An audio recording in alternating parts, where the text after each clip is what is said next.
Hello. It's me. It's at the O-double-G. And yes, I did nearly choke on the way in then. I very nearly didn't make the intro. But we are here. And young man, there's no need to feel down. I said, young man, pick yourself off the ground. I said, young man, because you're in a new town and there's no need to be unhappy. And it is this evening with this wonderful team that I have with me, starting off with the rocking the old knitwear as myself. This is I like to call this my Starsky and Hutch look. But Sam, how are you this evening, Sam? Hello, I'm doing all right. It's been a rough few days, but I've got my knitwear on to keep warm because I've had some house issues this week. It sucks owning a house. That's all I've got to say there. But yeah, I'm not too bad, mate. I'm not too bad. Happy to be here, of course. I know, and and it must have been a United victory this week, because there is not one but two United fans here this evening. Young Grimace, how are you, sir? I'm good. Thank you for calling me young. I appreciate that. I like how you're saying you've got a Starsky and Hutch look, though, when you've got a bit more of an OAP in the retirement home look going on at the minute with the grey beard and the knitwear. Do you know I think Sam pulls it off a little bit better, but you're still looking good, Josh, to be fair. The thing is, he's more handsome than me, Sam, so that's not a fair comparison. So, but we were saying just before we come on, Sam and I was comparing beards, saying, yeah, should have trimmed. I have got a bit of winter plumage coming. Bit of the old grey, the old salt and pepper coming through, because I'm a wise man. But we've got in the chat already, Cap Alid, evening all and town away. I like it. And we spending fan Chris. Good evening, Christoph. Christopherson, hope you're doing well. And Graham calling us wonderful people, which I think is lovely. And Charlotto. I hope you're feeling better soon, Charlotte. She's still being beaten up by the old bronchitis. Who's that one? You're on there. There you are. And he's not calling you a mug. He's just pointing at a mug. He's not quite got the Rebecca pointing game down yet, have you? No, she's a different class. She is, to be fair. She's the Super League that doesn't exist of the pointing game, to be fair. Yeah, except the only pointing I ever did when I was a younger man was like pointing people to the beach, which is that way. But speaking of the pointed queen, there she is. She had a great weekend. Not only did Accrington win, so did Everton, so did Dundee, and they even started Ryan Astley. Let's hope they're never going to let him down. Anyway, as I said, football happened. And Manchester United won a game of football, and didn't make it necessarily easy for themselves, but victory nonetheless. Who wants to start us? Who wants to start us off telling us how that game made you feel? I'll let you both fight it out. I'll courteously let Grimmy come in and come and tell us, because I can't deny that smile on his face. I have to let him come in. Well, I mean, in terms of that game, I must admit, I wasn't watching it live. I was out and about, and I saw the notification for like the stoppage, not injury time, first half injury time goal to Brentford, and I just went, put my foot away, and it's another weekend being a United fan at the minute. That's fair enough. And then I got another buzz shortly after. I was like, God, Nacho scored straight after half time. I was like, what a time to be alive. And then, yeah, it was a great feeling. Nice to actually win a game of football for once. This must be what it must be like to be like, a good team at some point. So, yeah. But watching it back, I think it was a good reaction from halftime. I think their anger was probably misplaced because I don't think the referee made the wrong call. But they've obviously channeled that anger in the right way and put in a good second half performance. And hey, presto, we got to win. Yeah, indeed. And before we touch on Charlotte's admiring the beard game, be a game is strong this evening. It is. I need to go up a bit more here, I think, if I'm going to get to your guys' level. But yeah, I tell you, Charlotte and Claire, you guys have got some work to do to match this sort of beard game. But you're just better than us, though. So I can take that. But Sam, how did that game make you feel? A United victory. It was 2-1, incidentally, against Brentford. So I didn't say that earlier. It was 2-1. Nice to win a game of football, as Grimmy says. No, it's been yeah, the international break was, I hate international breaks, but it was kind of relieving at the same time. It was just nice to kind of step away from what has been an absolute circus of chaos on a flipping weekly basis at the minute. So nice to just have a minute and then come back in. And like Grimmy, so I was about and I could see and I was like, oh, we've gone 1-0 down. What's happened here? And then you read the whole delits off of the head and you think, for God's sake, just for once, can we not have? To be honest, I was more nervous in the first 5 minutes, I think, because of Brentford's crazy record of scoring in the first couple of minutes of every game. I was convinced all week, absolutely convinced. I was ready for being frustrated as hell that we'd had 2 weeks to prepare for it, but we got through the first couple of minutes. And then the first half, from what I saw back, wasn't great. Again, a bit sort of bitty. But the second half, as Grimmy said, they channeled, I think, the anger well. I mean, yeah, as there's nothing wrong with kind of the fact that they had to make Delit go off. That's the rules with the blood in his head. But I think it was more kind of a frustration because it was like Delit when he smashed the water bottle on the sides, all United fans going, oh, for crying out loud, of course they have no score from a corner while our centre-back stood there having his head attended to for the third time. So there's some questions of the medical staff I think need to have a look at more than anything else. But they channeled it. And in the second half, scored some good goals, some really good goals, I thought, and some good combinations. It was nice. Rashford playing on the right-hand side, inside, putting that cross into Garnacho, really nice goal. And I thought Bruno's touch and Højlund's finish, very good as well, because our attacking has been, let's be honest, a bit poo so far this season. You only have to look at the goals for column, and there's not very many of them. But this seemed to be a bit like what last season's was when we scored, there'd be some really good goals. You know, we don't tend to score with the rhythmic cross across the ball, cross across the box, tap-in jobs. But what I liked was these were both team goals. Wasn't one bloke smashing it in from 25 yards. It was a great Rashford cross to a brilliant Garnacho run. It was a Bruno touch off to Højlund. So it was nice. But, you know, we're not letting anything run away with us because, you know, we're still in the quagmire and it is just one win against a Brentford side that have been pretty poor on the road despite having a decent start to the season. So it gives Ten Hag a little bit of respite. But, hey, we're going to Jose and Fenerbahce on Thursday. What could go wrong there? It's a lovely place to go. You thoroughly enjoy that one. And incidentally, Charlotte saying it Tash is getting it.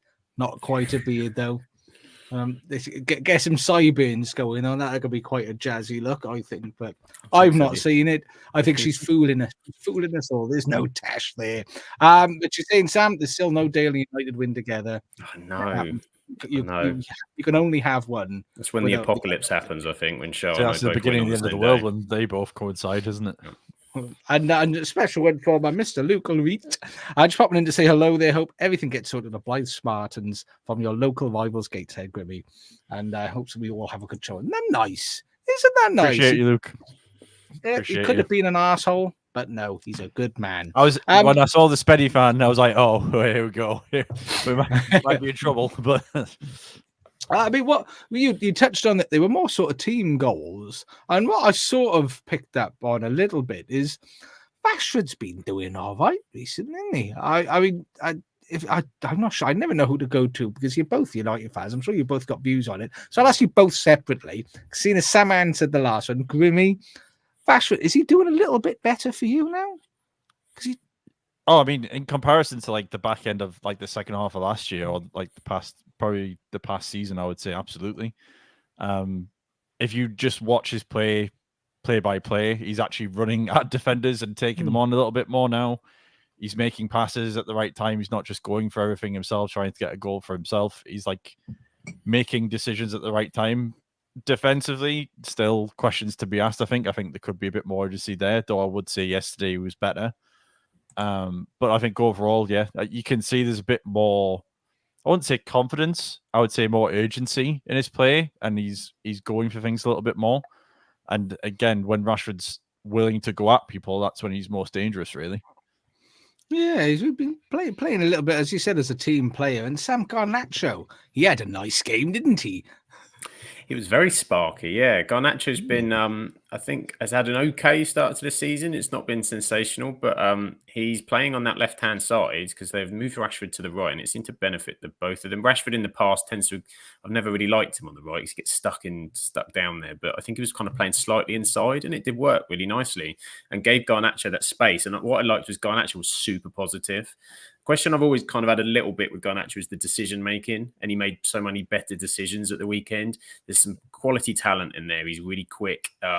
He's cut inside. He does have a great strike on him as well, and his movement I think is excellent. But it's the decision making, and that's what we want to need to see more of, more consistency, because he can get amongst the goals, both the goals and sort of the assists, and he's probably been our best attacking threat, I think, Grimmy, over the last 18 months or so, consistently, Garnacho. You know, there's been moments Højlund went on a kind of a run or whatever, but Garnacho's been kind of the one that has probably put in more consistency, but he gets in the areas, it's just making the right decisions. And he tracks back and works hard. And I have seen that from Rashford the last couple of games a little bit more as well, because he was coming under some criticism for that too.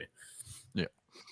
Because I'm getting distracted by some of the chat there. I'm looking at the team. I mean, you both agreed on the De Ligt thing, more or less the same, that he probably should be off because he's bleeding, and them's the rules. So you've just blown the whole discussion point over that now.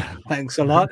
Well, I think Ten Hag and the bench were arguing that it was dry blood, and I think there's like a bit of a grey area as to if it's dry blood or if the blood's pouring out of his head. Blood.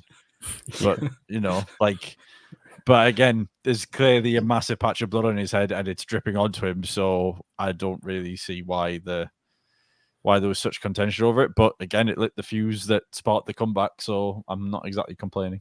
Well, I mean, like you said, Sam, maybe the medical team should take a look at themselves. Maybe they should be corduroys in these wounds on the side of the pitch. I can't remember. I was watching, I think it was Match of the Day 2 or something, and one of them said maybe they need to look at the medical team. I was like, the medical team can patch him up as much as they can on the side of a football pitch. Like, if he keeps bleeding, they're just going to try and treat it more and more. All they can do is slap like a massive cast on his head, and then maybe that might work. I don't know what more they could have done, really. Well, do you know what? I was watching The Punisher on Disney recently, and when he gets cut and he's bleeding, he's just got a bit of metal, heats it up, done. No more. I don't think they have metal heated objects in their medical bags, unfortunately, at the side of Old Trafford. Maybe not at Old Trafford, with that leaking roof. You don't want any electrics near there. I'm telling you. So. There was a plumber's lamp and a bit of metal bar. Shag on, lad. We'll be ready for you. I'm all down for that. I think that'd be amazing to see on the side of the pitch. Surely everybody'd enjoy that. But just as a sidebar, Spenny fan Chris wishing Blythe all the best. Don't want to see any club go through their trouble. Cap Allen would also like to wish Blythe all the best. A great friendly club, which is lovely. And Russ here could even in Russ. And Spenny fan saying just do the butcher thing and wrap a bandage around his head. Why wasn't there a bandage if he was bleeding? Because it probably wasn't. Because I think when people generally get the bandage wrapped around them, it's a massive cut. And by the look of De Ligt, they had like a tiny patch on his head that he had cut. It just was bleeding quite a lot. It happened to be so. I think it's usually, isn't it, like when it's more like forehead areas, when it was kind of like central, she'd have to like mummify him to send him back out. It'd help him with a header, wouldn't it? You know.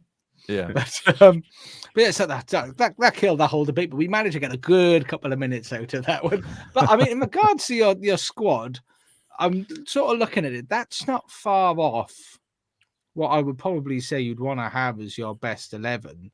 They're probably about a player difference. I don't know. Maybe you want Johnny Evans as your starting centre back. I mean, the way he's playing at the minute, I'm not complaining. Like, I can't deny it. Yeah, I'm not sort of knocking that, but I'd probably say you're only about 1 or 2 players away from your starting 11.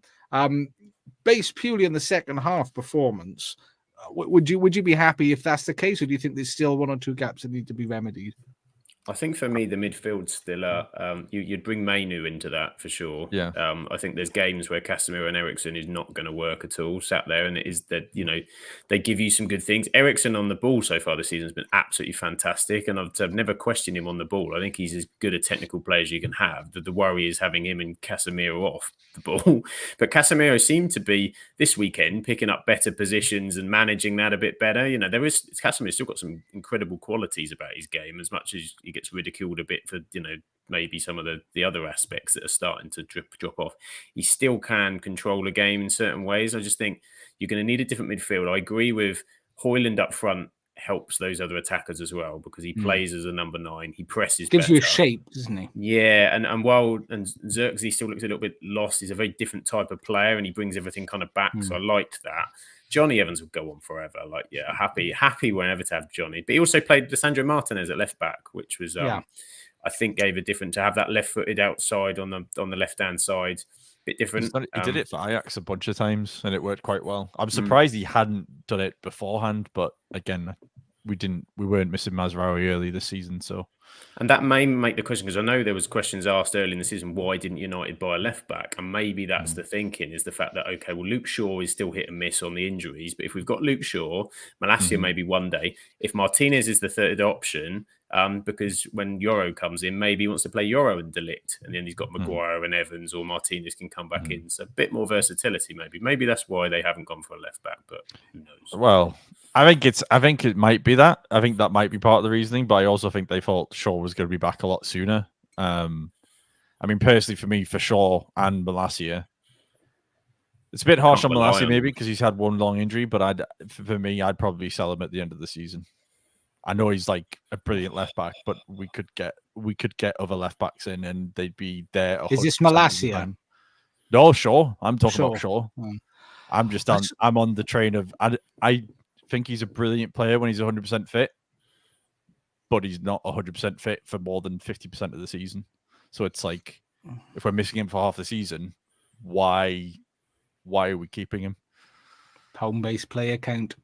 I know it. Well, but we have a lot of players like that now. Like, we do have a lot of youngsters, obviously, who've come through, and we've got a lot of like younger talent in there. So it's kind of like, I get wanting to have him for that reason, but at a certain point, if we're not using him, we need to. Well, that's where the bandages are, Graham. Well said.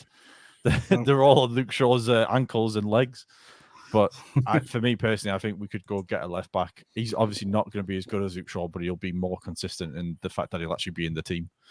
I almost think Luke Shaw really, and it sounds harsh, I'd almost be considering retirement at this stage because he can't sustain a run of matches back to back. He just doesn't see. He says a handful, like, and it's literally like a handful, 3 or 4, and then he's out again. It's almost like his body just can't cope, but he's just breaking down because he hasn't been able to maintain a fitness level and been able to maintain a good physical a physical setup because of his injuries all the time. And maybe he's feeling the consequence of that now because he must be like at least approaching 30, 29, 28 maybe. Yeah, I think they'll keep him at least. I don't know when his contract's up, but I would imagine until that point, because I just think he's a player that when he comes, you're going to have to manage him. He's not going to be able to play game, because that's when you're going to get the injury breakdown again. But and he always takes a bit of time, doesn't he, to come back from an injury. Or for those first couple of games is a bit, but when you do then start to see him, what he gives you has been is something we haven't had. We haven't got somebody else. And while we can say let's go and buy a left back, our current recruitment has not been something that fills me with confidence to just say go and get a better one of that, because we haven't been very good at doing that. I think you've got to potentially look at a left back understudy that's coming through while you maintain a Shaw, a Martinez, and say, look, this is the guy. Because I don't think you're going to go out and get a ready-made. There isn't, to be honest, world football, many ready-made top quality left backs you can go and get, unless Grimmy knows one through his Football Manager. I'm not saying he's top quality. Database. I'm not saying he's top quality, but we can get Alvaro Fernandez back from Benfica on a very cheap buyback. He's like, I think it's like 26 million buyout clause for anybody else, but for us it's like 13 million. And I'm kind of like, that's probably a couple of seasons away though. If they've sold him, they're not going to buy him back next summer. I think it's like one season and he can come back. But I mean, if he's played well at Benfica for what we know, from what I've heard and seen anyway, and he was already in the academy, I don't know why we let him go, to be honest. I think the other one isn't it Harry Amass? Is it Harry Amass? Harry Amass. Yeah, he's like 17, so he's probably a little bit too soon to come in, but I think probably in a season or two. I mean, you'll probably end up with the way injuries are. You'll probably get run out at some point this season. But like Manu, you want to make sure he's coming in at the right point and not getting overloaded, because now Manu's been injured from playing every single game all the time. So, yeah. But That's from Ten Hags. Like someone's playing well. Oh my god, I can't drop them because I'll be slaughtered. A stage. Graham saying in the chat they'll have to sell Luke Shaw to Medical Silence. Huge transfer then in January. I don't think Medical Silence have got the funds for him. And apparently at half time in Nottingham Forest, Crystal Palace is 0-0. I think Sam's got wood for this game. Yes, I have. He almost Not scored. just Sam. He almost scored on half-time whistle. Almost got a Chris. at the Chris end, Wood but is hopefully going to be my week's saviour. So, but wasn't enough wood on that one, unfortunately, Josh, to get it over the line. But maybe next time. Keep plugging away, Chrissy boy. Hey, I like this one. Harry Amas is good, but his brother Chris is better. Chris Amas. oh, Graham. I like that one. Tickled me that. That gave That's me the problem. It tickles you, so it's clearly not of a good standard. It don't take a lot to tickle me. But I mean, on the whole, though, of that game, in fairness, I don't think. Do you know sometimes you have a team wins in this because the one team was bad, the other team was good. I don't actually think this was the case. I think legitimately Brentford were good, and I just think in the second half you were better. So well done. Praise from me, Man United. See, Praise the Lord. I'm not biased. Straight Got down nothing the line. to do with the fact that there's 2 United fans against 1 Liverpool fan here, but never mind. Hey, do you know what? If I wanted to give you shit, don't you worry about it, my friend. I was sure of that one, Josh. And I love Graham putting himself down, known for his crap one-line. No such thing as a crap one-liner. Not at all. They're all classics, and we live them all. We had in the chat earlier. I'm pretty sure it was Cap Alid who was going to be intrigued by the thoughts of City Wolves incident and Liverpool Chelsea. We will touch on the Liverpool Chelsea game in a bit more detail, but as a sort of follow through, as a pass from one place to another, because I think whenever I think of follow through, I think of Man City. So it was Wolves 1, Man City 2. A little bit of upset. We'll just talk about the game because Man City winning the game is a bit of an inevitability, a bit of Thanos about it. John Stones. There was the it is controversial. I think it was Bernardo Silva, who I believe was judged offside, and then it went to Vahaha, who decided no, you're fine. I mean, I'll start with you, Grimmy. Why not? Was that the right call? Do you think it should have been a goal, or do you think it should have been disallowed? I think it should have been a goal. Oh. I don't want it to be a goal. Like, I want Saar to make the save and parry it over and City get like their 200th corner kick of the past 5 minutes. But I just think that Silva's ducked out the way and Saar's... Silva is the tiniest man on the field. He's about 4'2". If Saar can't see over him and not be impeded by him, I mean, what are we doing? But Silva's out the way, and Gary O'Neill made the point of we had the same situation last year, and I've seen a replay of the event he's talking about, but the guy's literally stood right in front of the keeper and is backing into him, so his eye line is impeded, and that's why it got denied essentially or disallowed. But this one, Silva's already down, gets out the way, and when the John Stones makes contact with the ball, they paused it, and Silva's already away from the keeper. So it's like he's not really impeding him. So for me, I think common sense is when it's like that and the keeper isn't... Because if he was diving into Bernardo Silva to save it, I would say he's impeding him then. But he's not. The ball's going in a totally different direction. Silva's getting out the way and is clearly out the way by the time the header happens. So I think for me, common sense would be it should stand. And I'd say that if it was any other team, because I've seen them plenty of times where they've been disallowed and a guy's just, been stood totally out the way and they've been disallowed. I think there was like an infamous one with like Newcastle and Chelsea, and it shouldn't have been disallowed because it was a perfectly fine goal, but he was in an offside position and he was like 5 yards away from the keeper, so therefore it got disallowed. But with that one, he's just totally out. He's got himself out the way before the header even happens. So for me, it should have been a goal. As much as I did want it to be a goal. How about you, Sam? Do you have a contrasting view, or do you concur? I didn't have a problem with it, and I don't like defending Man City. It makes me feel physically ill, but I did. I didn't have a problem with it. I thought the whole argument I was sort of seeing on Twitter with regards to the fact he was impeding the goalkeeper. Well, it was minor, to be honest. That happens. I've seen that a million times in terms of people hustling with the goalkeeper. The goalkeeper pushed him. If anything, was probably more of a foul than the other way around. And he can't have been offside because the offside didn't happen until after that point. The corner taker, he wasn't offside when he was impeding then. Then by the time Stones makes the header, as Grimmy says, he's not in the eye line of the goal.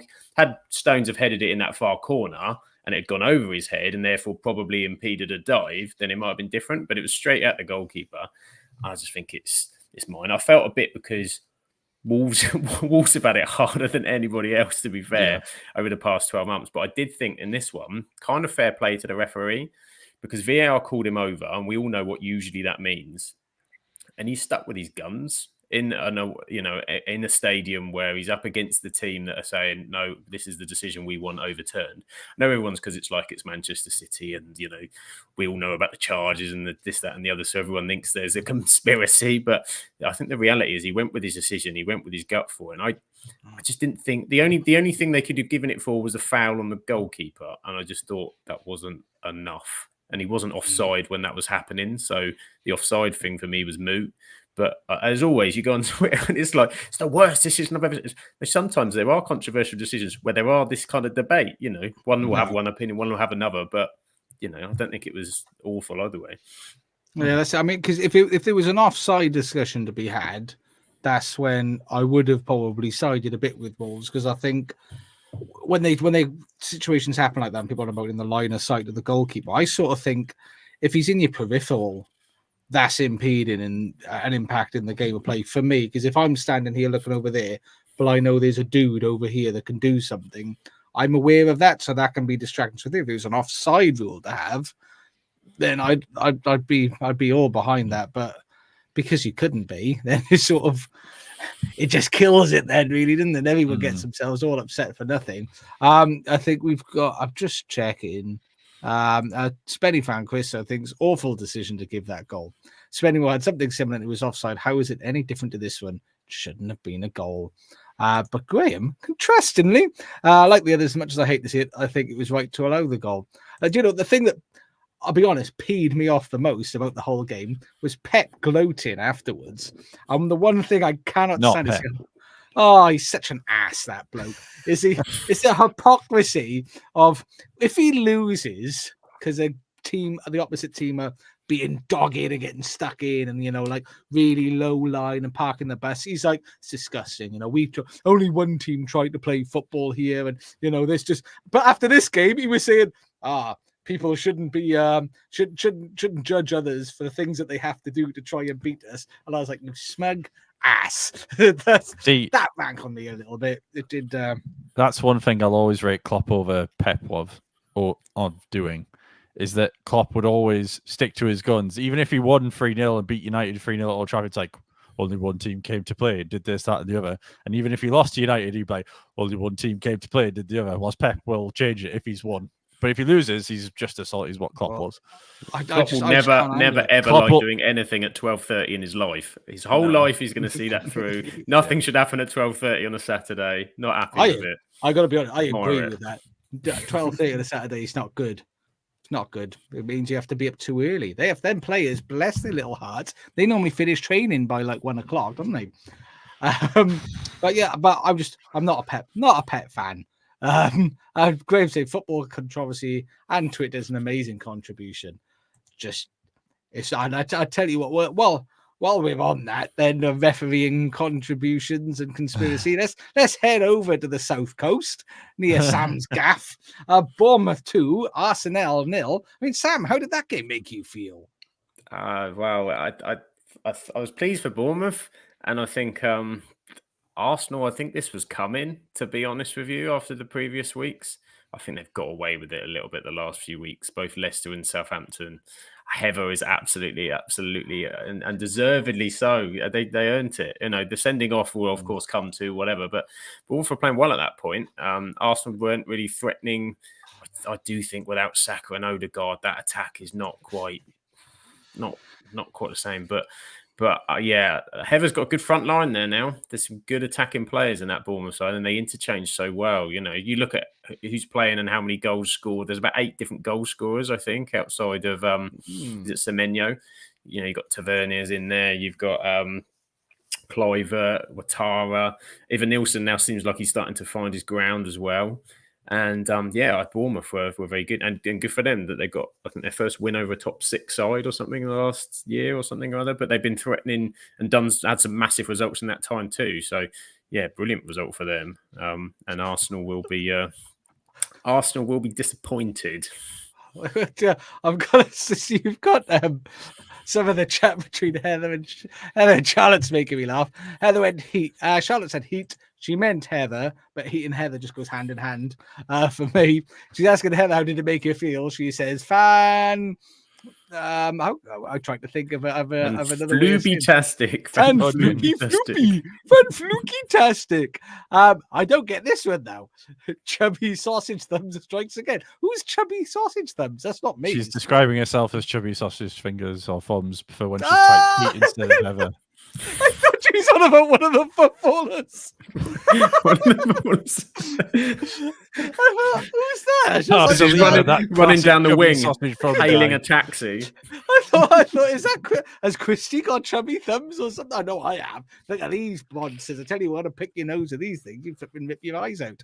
But yeah, you were right. Apparently, Shannon, you're right. Totally. Should say no, not a footballer. Yeah, that's me. I didn't get it at all. I'm just too old. I'm too old for this game, I tell you. And then it's Semenyo's not even a strike. I mean, Semenyo, he nearly got himself into a bit of trouble, though. I think on the pitch, sort of unnecessarily picking up cards and creating a lot of aggravation. But we'll keep on one. It was 11 v 11. Graham thinks it was 11 v 11.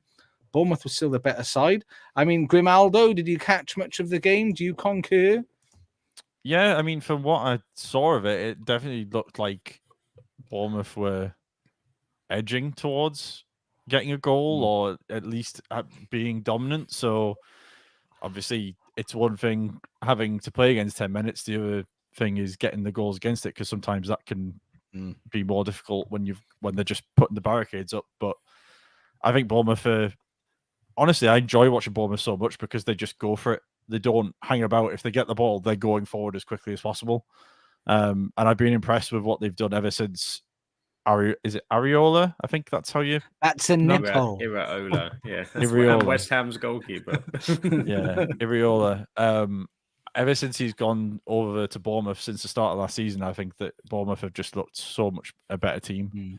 And I think they could give any team in the Premier League a run for their money. I think even City did give a game at Bournemouth. So, yeah, I think they're a great watch, really, and it's credit to Iraola and his squad, really.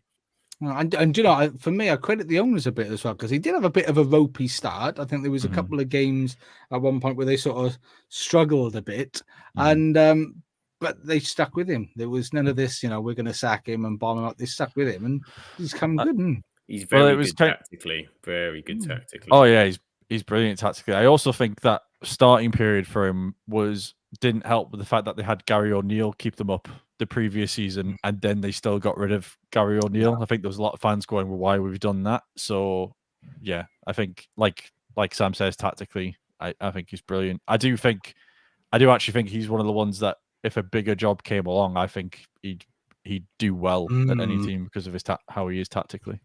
And Heather was saying 99 games without a win, green draw. She thinks a green draw, that's I think that's where you keep your plants in the house. It isn't. She meant to say even, without a win or even a draw.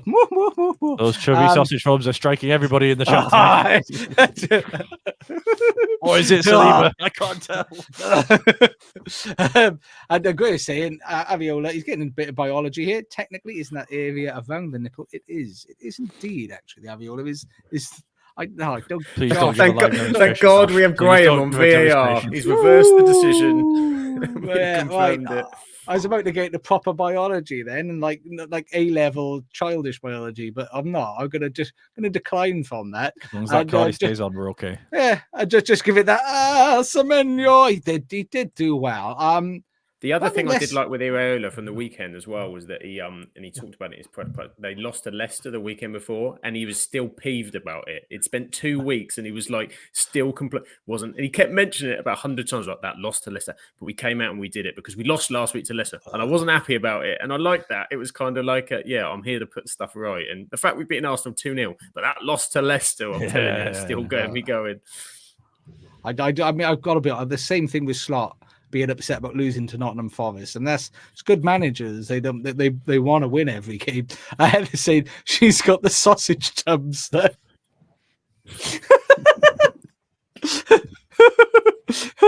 Thumbs. the sausage tubs. I like that. I'm gonna remember that, sausage tubs. I keep wanting to go into like childish biology with sausage tubs, but I'm not going to. I'm not going to draw any lines from one place to another. Treaty, good evening. Very late. What's going on here? All the good stuff's happened. We've had some wonderful conversations, some great in-depth analysis. It's been amazing. Probably one of our finest half hours on any pod. But you're here, and that is the main thing.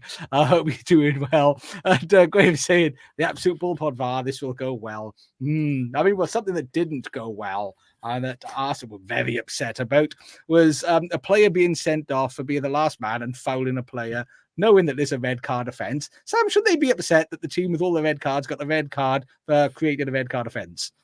No, what a Willie Saliba. What a Willie, eh? I mean, no. Willie. Was it the stat they've now had? Was it 19 red cards or something since Boxing Day 21? It's ridiculous. It's 2019. 2019, and it's just. I'm sure it was like 16, 17 odd within like Arteta's run a couple of weeks ago, wasn't it? He's been piling them up. Well, this one was just decision making because, okay, you get if it was a real split second of the guy's turn, he's done it, but he didn't. It was like 1-2 seconds, and then he's made the decision. It's like, and Saliba's quick. I mean, Never Nilsson's quick, but over that distance that they had to run, you think you've got a shot at it. Don't, and they've caused their own problem with that high line. So again, it's very different to their last two sendings off, but. And Graham makes a good point there. I mean, and I think Lucas said in our chat as well, Trossard needs to take some blame as well, because what the bloody hell he didn't even look. Caused that whole incident with just laziness. But as I said earlier, I think Arsenal have had this coming. They've been shoddy in the last few games. They've had a couple of warnings with some of the red cards they've had. Just poor decision making. And let's be honest, the pressure isn't really on yet. We're not in the cusp of the season. It doesn't bode well. And even this one, Arteta was more resigned. Normally, he loves a good whinge and a moan. And this one, he was just like, I don't think I can defend this one. This is this is silly from Willie. Silly. I would argue the pressure is on Arsenal now, though, simply because of how Liverpool are doing. Not to tease and But you know what I mean? The title. Josh all excited with that statement, but the title run when you can't lose a game pressure. Do you know what I mean? What I mean. If they're faltering now, what are they going to be like when you cannot lose? No, I get what you mean, but I just think what my point was more the fact that Liverpool, apart from Nottingham Forest, have been basically running like a Mercedes engine and just going about the business of winning games left, right, and centre. And other than City, there isn't really anyone else doing that. And it's kind of like, I know from my predictions, which are going awfully so far for the Premier League and that podcast we did, I don't think I'm getting many right because I thought Arsenal were going to win the title, and I just don't see that happening right now. Me too. I mean, a long time since we've seen anything from Solaris. Hope you're doing well. It's been a while. Arsenal doing homage to the George Graham era in regards to I'm assuming that's all the lovely red cards that they collect at the moment. And that stiff resolve. I mean, I'm not sure whether Arteta is sort of creating that. I think we mentioned it a couple of weeks ago in that when you watch the documentary, he's very much like, you're going to fight. You're going to fight to the end. You're going to keep fighting. And it's almost like he's tried to do that siege mentality thing that Jose did, but just not as well, and just got too excited, and everybody just geared up just to go smash him. And that's what they're quite literally doing. Heather's saying that even Declan Rice was like, our players are daft. And she believes Lucas knew it was coming because all of a sudden he was being nice about Bournemouth in the build to Arsenal. Bournemouth. It was. I mean, I concur with both of you. I don't think there's any question around the red card. And sending off, and it was what it is. And I think who scored that? It was Christie's goal. Wasn't that a beauty? Can we just admire that for a moment? Really good, really well worked, really well. Nice to see because everyone been crediting Arsenal for their set pieces. That was clever. I like the fact that when he scored as well, and he ran over, and the bloke ran over to him, and he was going, "It worked, yeah." It was just a lovely strike as well. It was really good. And then when they got the penalty as well, I was just thinking, what are you doing? You're being so silly Arsenal, just being so silly. And Justin Clive, I was actually watching the game with my father-in-law in the pub, and he looked at the soccer. He hasn't followed football properly in a while. He's like, "I thought Patrick Clive retired." I was like, no, he's still kicking about in Bournemouth. He is. And he's had some work done to keep his face looking totally different to what he did 20 years ago. Yeah, you wouldn't have guessed he used to play in heels and platforms, would you? yeah. And Graham saying, beat Arsenal with a well-worked set piece, the cherry on the cake, pun intended. And apparently Palace have missed something. We don't know what they've missed. Incredible double save, to be fair. The half-time kickoff. Oh. Maybe an orange or lemon. I don't know. They've missed the half-time. They're still in the dressing room. The ref's going, "Look, I called them. Tough shit. Come on, lad, let's go." Kicked off and they 1-0 down. I don't know if they 1-0 down straight away. I'm just making that up. Just totally making that up. We'll hit on to another game with a bit of controversy, which we won't touch on first. We'll build into the controversy. Tottenham Hotspur 4, West Ham United 1. Samuel, how did that game make you feel?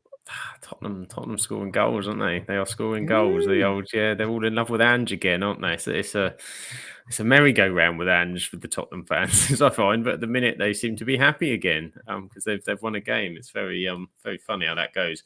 No, I think Tottenham are they're a team that I think really enjoy playing a kind of side that, West Ham are not going to kind of sit back and try and make things difficult. And that's where Tottenham struggle a tad. But when a team plays open against them, I like the fact that Ange has kind of moved Kulusevski into more of a deeper role. He seems to be sort of sitting just off with having Brennan Johnson out wide.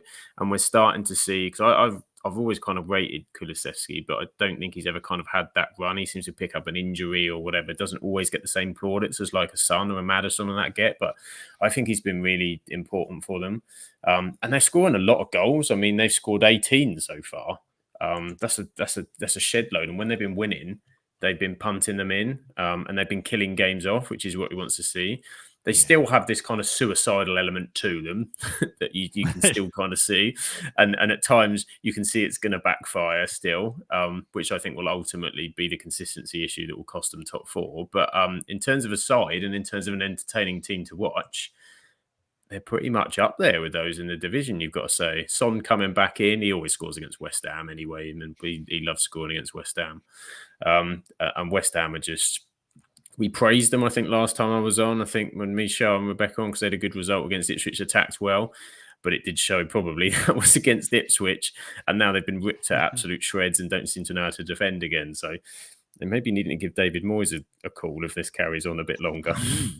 I mean, and Grimmy, here's a question for you. Something that I picked up from a comment from Ange, big Ange himself.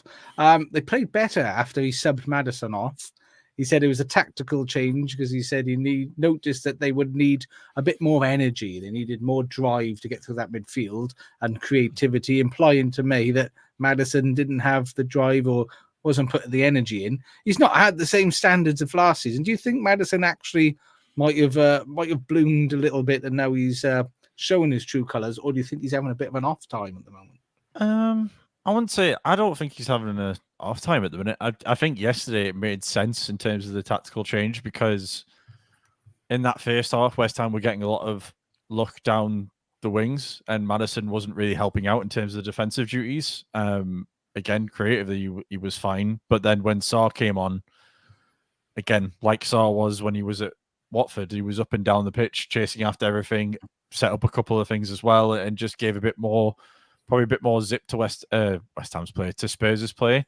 And that kind of opened West Ham up and put them on the back foot. So I think for me, Madison might not have been as good as maybe he was in the first season, but I still think that Ange is going to use him more often than not. And I think even if it is a bad couple of games he's had, I mean, he played well against United. I mean, everyone plays well against United at the minute, but he played well against United, so I think that's why he's still in the team. So for me, I don't think it's. I think yesterday was just a case of tactical change, like Ange said afterwards. It was just the need for the tactic, and they went and got 3 goals in that second half, and it worked to perfection. Oh, I did. Alex asking, did the Hammers win there last season? I got no idea. I think they did. Yeah, No, I don't. When David Moyes was there. Maybe that is the answer. At the same, Spurs win and Arsenal lose. How often does that happen the same weekend? I mean, if you go back before Arteta, probably quite a lot. But I mean, and Graham touches on the mad 10 minutes cost West Ham. It did, but Kudus didn't help them. I was gonna say, let's talk about the madness that is Kudus there. Getting one in on the 18th. Good goal he scored. He looked really good in the first half. He was looking good. Slowly lost his head and just decided, do you know what? Fuck it. I don't want to play. I don't want to play anymore. I've had enough. I'm going to fight you all. Sam, are you down for this fighting everybody on the pitch? What happened? I think he got frustrated and he just had enough and just kind of, I think the whole thing is like, yeah, we've let this slip. It's all got away. I scored the first goal. What the bloody hell's happened here? And then, one sort of push to the face and was like, just in case that wasn't enough, here's another one over here. But the bit that creases me up still is, have you seen the fact that Richarlison runs at the back of his head, completely oblivious, and he goes down as if he's been absolutely, that's honestly, absolute classic, which ironically was the accidental one out of the 3 incidents that happened. What an idiot. Yeah, I mean, he's had enough. Either that or he's got a holiday or a wedding or something to go to, and he needs a couple of weeks off, perhaps. I think he's doing Can't be fair of playing Man United. Can't be that. Doubt it. I think Graham said in the chat, Kudos saw one of those slap videos online and thought, I'll have one of that. And, could have got 3 red cards. I mean, I think in all seriousness, he'll face some retrospective action on that. I mean, Grimace, do you think, how many games do you think he's going to end up missing? Because that is this.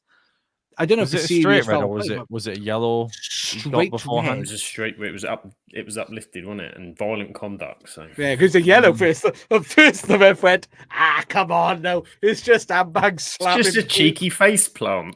Yeah, just 2 of them. One because he wasn't sure. Well, did that one go to VAR?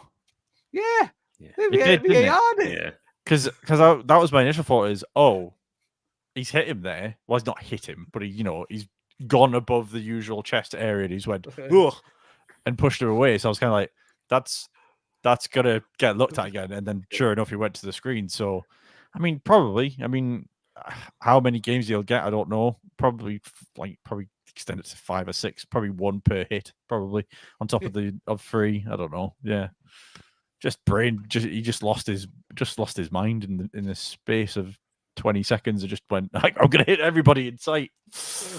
I mean, and Salavis to say, new offence, persistent violent contact. I like a bit of that. I'm desperate to sneeze. So every 5 minutes, I think I'm going to sneeze, and I mute myself, and I'm not. I'm getting myself all excited, and nothing's happening. But persistent violent contact. I like. It's like a Tekken combo, getting it all. I was going to say like a Hadouken. But the fact it's just like that one. I mean, I do think. It is a little bit antagonistic when the players sort of come up and like or squint and think, because in the real world, that's what would happen. You would sort of smash them away a bit, but can't do it. It's not real football. It's football, mate. So all of those before the game, there was a lot of, and even after he scored his first goal, I don't know if you saw on social media, there's a lot of, Kudos is a bit too good for West Ham. I mean, maybe like Liverpool will link with him, Chelsea will be linked with him, maybe this team will be. I think that might have might have knackered himself out a little bit there, and that one's just bitten the bullet, and he might be staying at West Ham for a little bit in the foreseeable. But it was another game with a red card, wasn't it? Which was the other game with a red card? Southampton, Leicester. Oh, not that. That's not the one I was thinking of. But did you watch that game? Because I didn't. I watched nothing. I've seen the highlights of the Southampton Leicester one. Yeah. Oh, what was your highlight of the highlights? Honestly, the probably the most exciting part of the match was when Fatawu came on in the second half for Leicester, and he just absolutely tore Southampton apart. He just ran at them and was like, I think he was unlucky not to get a goal, to be fair, because I think he hit the post with like a long range shot at one point and pretty much set up the preceding events to the Vardy penalty when Fraser grabbed his shirt and pulled him back when Vardy was about to have a tap in. But yeah, great comeback from Leicester, and Leicester are the only promoted side to have won a game so far this season. Oh my! And they beat Bournemouth, which clearly hurt Bournemouth because he was mentioned it in the interview, like Sam said. So, oh my days! So it's a well done, Leicester. So they can compete against fellow Championship teams. They're just got to do it now against the others. And Bournemouth, yeah, I give them Bournemouth. Yeah, I think Hello Sim. I'm Fraser on for 10 minutes and straight red. Made a brilliant day, even more brilliant. He was all over the place as well. He was the one that Fatu was absolutely tearing to shreds. But yeah, from a Southampton perspective, they were. I say obviously where I'm at, there's a lot of Saints fans around, and as soon as they, like it was like the Everton one the other day when it went to 2-1, you went, oh no, oh no, I can see where this script goes, and then 2, and then the sending off, and you're just waiting as you're just seeing the stoppage time minutes, click over, and it was just. They're in trouble. I think there's a lot of people calling for Martin, but the owners have come out and said they're sticking their long-term plan. To be honest, Southampton were not expecting to go up last season. Going up was a surprise to them, and I think they're aware how long they'll continue to if they're in dire straits. At the minute, the noise is coming out saying they're going to stick with it, but the fact is that now they've lost to. Chris Wood has scored. That man, Chrissy Wood, get in. That's how you score. That's a finish. Look at that. Love it. Absolutely. You're looking at a man who's only scored 25 points in his fantasy team. He needs those goals. Chris Wood, you beauty. So I think, back to Southampton. Losing. You think now they've lost winning position against Leicester and then winning position against Ipswich, and they've come away 1 point from those 2 games at home. They can't afford to be doing that. I mean, defensively, it's not going very well. Not going very well. I can't man. It's called it spot. We might be recording the game. Spoilers, but it's also accept it. It's also going to get a lot worse before it gets better, I think, because they've got City next. So be a hiding to nothing that one next week. I mean, and Heather said Russell Martin been to the Scott Parker School of Interviews. Anyone's fault but his. Scott Parker. Scott Parker's another level. I think he's an interesting character. Yeah, yes, indeed. But no, the game I was thinking of was Spenny fan Chris said the Fulham game. Of course, yeah. With my FPL pick, who served me ever so well, Raúl Jiménez, opening the scores. It was Fulham 1, Aston Villa 3. I'm very excited about this game, and only because Jiménez scored and some other bits and pieces with Aston Villa. But Grimmy, Fulham 1, Aston Villa 3. How did that make you feel? I mean, to be fair, it's funny you bring up Jimenez because he was kind of one of my highlights of the week, really, with the fact that he seems to have had a bit of rejuvenation going to Fulham. I was obviously when he got his head injury, it kind of looked like that was sort of the end of his prime and not really being the proper goal scorer he was when he was at Wolves. But then he's gone to Fulham, and then this season, I mean, what is it? It's like 7 goals or something he scored. I think apparently he scored 10 in 12 games, 10 goals in 12 games, which is more goals than he scored in the previous 54. Yeah, like it's crazy the rejuvenation he's having. It's like him and Danny Welbeck having a great season so far. But yeah, like him scoring that early goal, I was like, oh, maybe Fulham are gonna pull up a surprise. But then Villa have just done what they've been doing really since Emery's come in, and just sort of no panic, went about the business and turned it round. Of course, the sending off will have helped them in some aspects, but I was pretty confident that Villa were going to probably come away with something, at least if not a draw, at least get a few goals and by the end of the game, because Fulham sometimes aren't the best defensively, and I think with the way Villa play, I think they could have exploited that quite well, and obviously they did in the end, winning. Was it 3-1 in the end? I think 3-1. So It yeah, was. but I mean, and Samuel, Aston Villa's best start to any season. Best start to any season in the Premier League under Unai Emery. And like coming from behind a 5-minute opening goal, can be a little bit of a rocker, but 9 minutes equalised and then just went on to boss it. Even before the before any sendings off occurred. I mean, what are you feeling? Would you be excited as an Aston Villa fan? Oh, 100% they should be excited because, I mean, so far, the only game they lost was that home game to Arsenal. Okay, sticky couple of draws before them, but you're gonna get those. Get Aston Villa in that title race. That's what I say. Get them in that title race because I'm fed up of this 3-horse. And if Arsenal are going to faff around and we've got to deal with Liverpool, Man City again, no. I want a bit of Villa. I want a bit of good evening in there. I want a bit of Unai Emery shoving some poop either way, causing some trouble. The newcomer coming in, causing some issues.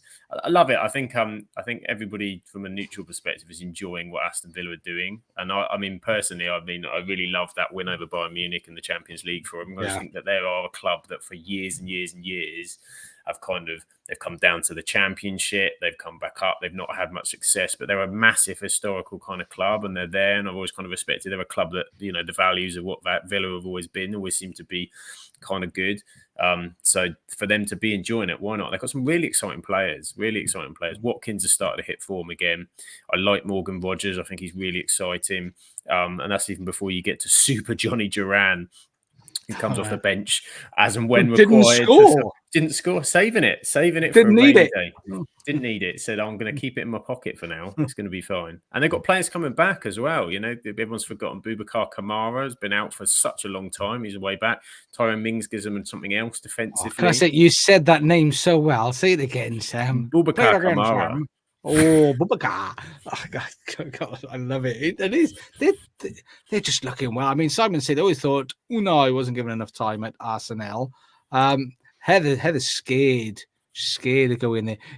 I'm assuming she means because of football not going to Birmingham, though, because that does scare me. It can be scary. I've been to Birmingham at times and went down the wrong Depends street. what part of Birmingham. Very scary. Very scary indeed. Find a non-scary part of Birmingham. I think that'll be interesting, actually. Villa versus Bournemouth. Yeah, I think I'd be a bit worried as well, Heather, to be honest. But I think they'll be a little bit concerned about you as well, to be fair. Yeah, I think that's going to be a good game. That'll be a game certainly well worth watching, I think. That'll be exciting football. And they're two really well-run teams at the moment with good managers doing good things. Very exciting. Well, I'm loving it. It was something else. Here we are.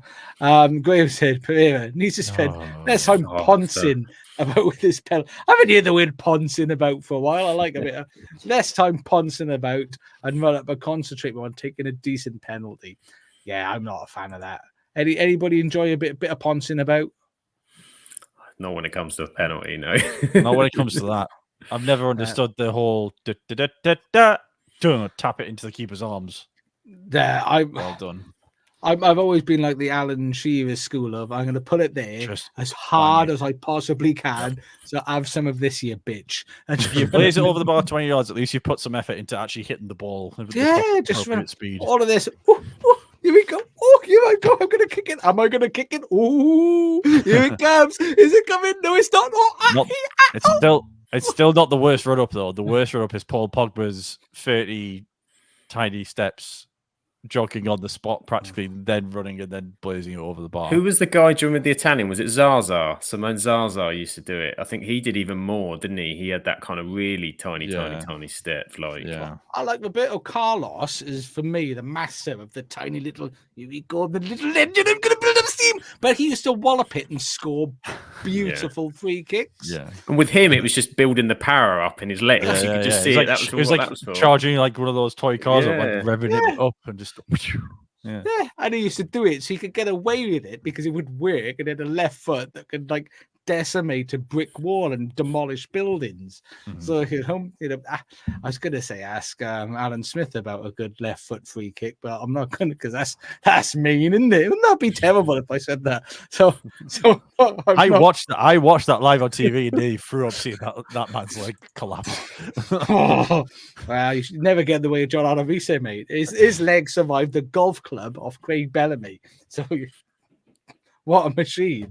But, I was a huge fan of Craig Bellamy and his work. Yeah. That's team building, isn't it? Should we play a round of golf together? Round of golf? No, sorry. I meant I'm going to hit you with a golf club. Oh, thank you very much. And Simon saying Birmingham is scary. It is scary. Graham saying he's beat Birmingham. Thankfully, he survived to tell the tale. And Heather saying Villa Park is not an easy place to go. Again, we're assuming you mean in the football context, not because your sat nav's playing up or something. Just for clarity. But was there any other exciting games? I believe there was one more, which I'll ask you guys about. And bear in mind how lovely I was about Man United earlier. Remember that. This isn't quid pro quo or anything like that. Liverpool 2, the league leaders. Liverpool 2, Chelsea 1. Hey, Samuel, how did that one make you feel? To be honest, I was looking forward to this one this weekend because I think both sides were coming. Obviously, Liverpool been in tremendous form. Chelsea been showing a little bit more. I was quite intrigued to see. Just usually I've sort of recent years it's been Chelsea going to go there and just not kind of put up a lot, and Liverpool will pick them apart. But no, I thought it was a good game. I think it was one of those like. Obviously, Liverpool be happier with the win, but I don't think Chelsea completely disgraced themselves. There's some stuff not right, but there's some stuff you can kind of see they're moving in a better direction as well to what we all thought at the start of the season. Yeah. But I think for Liverpool, Curtis Jones was fantastic. I mean, having him back is, when everyone was calling for midfielders and that, they're forgetting that Curtis Jones had been out for quite a while. To bring him back in, and then obviously you've had Gravenberch make such a shift in there. They're just and to the extent that they're able to manage McAllister. So, McAllister didn't even start there. So it gives you that extra option. I just thought, Liverpool were clinical. Were clinical. You just felt that even though Chelsea kind of had that dominance, that Liverpool were going to get something because it's Anfield. It's going to happen. I thought the ref had a really good game. I thought he got everything spot on, to be honest, in all the decisions that kind of went. I didn't have any issue with anything that happened. I think Sanchez is a bit of a clown, to be honest. Chelsea's keeper. I think he's one of their biggest issues. I'm going to ask about that just as a sidebar, because that's the one thing I did struggle with a little bit is how that wasn't a penalty when you wiped out a player in the box. That could be my, in the words of Gary O'Neill, unconscious bias that I have. I think I'd put it down as kind of, it was clumsy. But the thing for me was that Jones didn't shoot. He kept holding, and it was one of those, it funnily trickled through, but he was kind of stood there and it went over. For me, it wasn't like he's come out and absolutely, I think it benefited you in the end because I think it changed the way Sanchez came out for when you did score, because he didn't come out the same way. He held off a little bit and it did. And I think, so inadvertently, probably has helped. But for me, no, I don't think it was. I thought they did well to kind of get that one right. The same as the Salah dive. I thought they were good to push that one out as well, because that was, if that was Anthony, we'd be talking about it, but we have to mention it because we're unbiased on this pod. So there was that as well. So for me, not a penalty. Because there was some bizarre in isolate, because obviously we watch the game differently, being a fan and then being a neutral. Some of the things you pick up on, because at the same time as Salah going over, then there was getting fouled in the box as well. But the one thing that did confuse me a little bit is, I think it was at Darwin Núñez, and I can't remember the Chelsea player. They came together, they just ran into each other, but that was given as a foul. Did I? Again, that might have been my unconscious balance, but I mean, Grimmy, you're normally one to give Liverpool a good shat on if you can.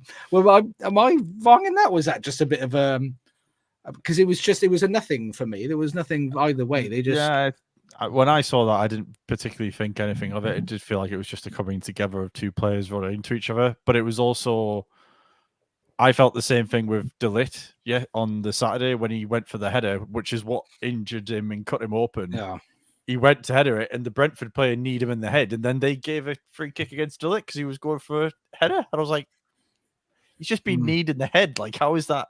Like, if you do a drop ball there, I'd get it because it's two players going for the ball, whatever, Because I think with things like that, if it's a high foot on the head, the high foot is far. I think I don't know, it wasn't. Like the guy was jumping in his air. The Brentford player was jumping in the air with his knee, and De Ligt was like just going for it like he normally would. But I still didn't really understand how that was a De Ligt foul. But do you think sometimes in instances like that, maybe with this Liverpool and Chelsea one, when they just come together, the ref has reacted and blown his whistle and think, "Oh, I've got to give something to somebody now." Yes, you sir, you can. I think you've got Leicester games on this. Don't get utilized enough in those situations when it's a bit more 50-50 and there's not, if it's like the ball's not really being a part of the scenario, it's kind of like, well, you can't just give it to one team or the other. You've got to give either of the chance to try and get it back, essentially. So yeah, it was one of those things that I didn't quite get either yesterday when it came up. It's made a good gift though, isn't it? Oh, well, I mean, we always love a good gift, don't we? Because that's what it's all about. The gift that keeps on giving.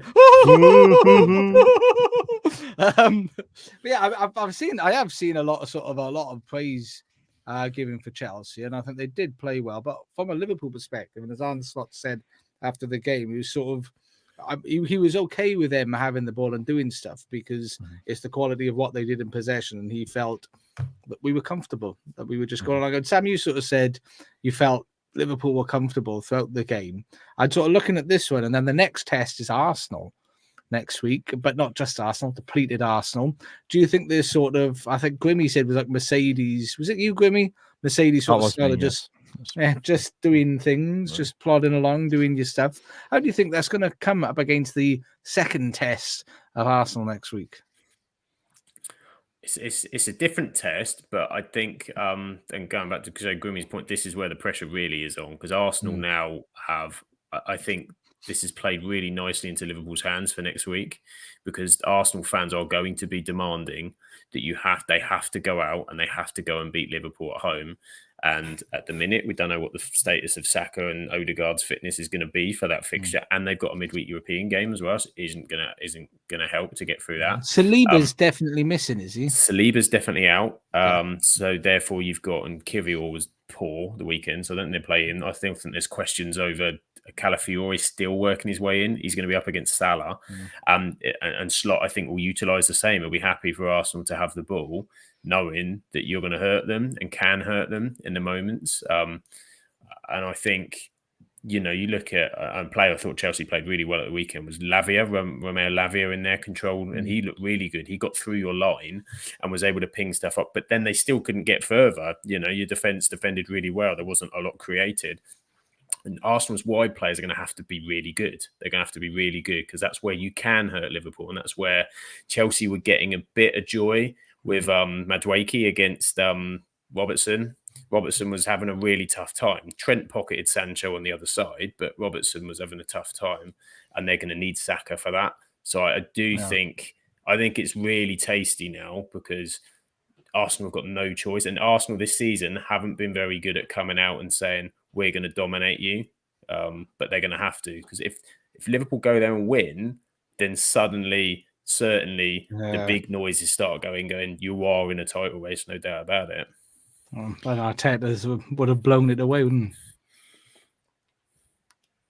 he? I'm just asking if I can make a point. Acknowledge me. Yes, miss. So his music starts playing.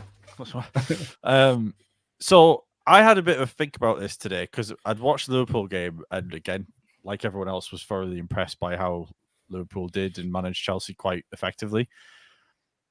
I think this is going to sound absolutely bizarre, but I genuinely think that this first sort of 10 games we've seen of Slot, I genuinely think over the past 2 or 3 years of Liverpool, these first 10 games they've played so much better.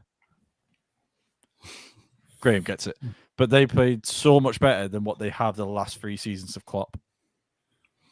I just don't. I agree. I think you're so much more sturdy and so much Yeah. more. It's like he's looked at Klopp's thing, and Klopp's so about what Klopp is, and he's gone. Yeah.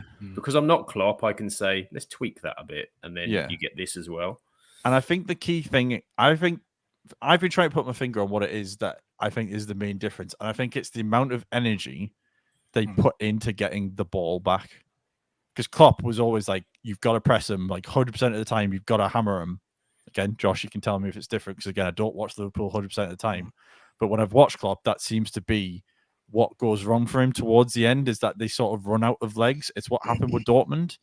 Yeah. And I think with Liverpool, that's what was starting to happen, is that the players just didn't have it, the energy to keep going. Because if you look at Van Dijk, you look at Salah, Robertson's losing his energy a little bit. He's not totally... I'm not saying he's wrecked or anything, but obviously there has to be a little bit of that being drawn back.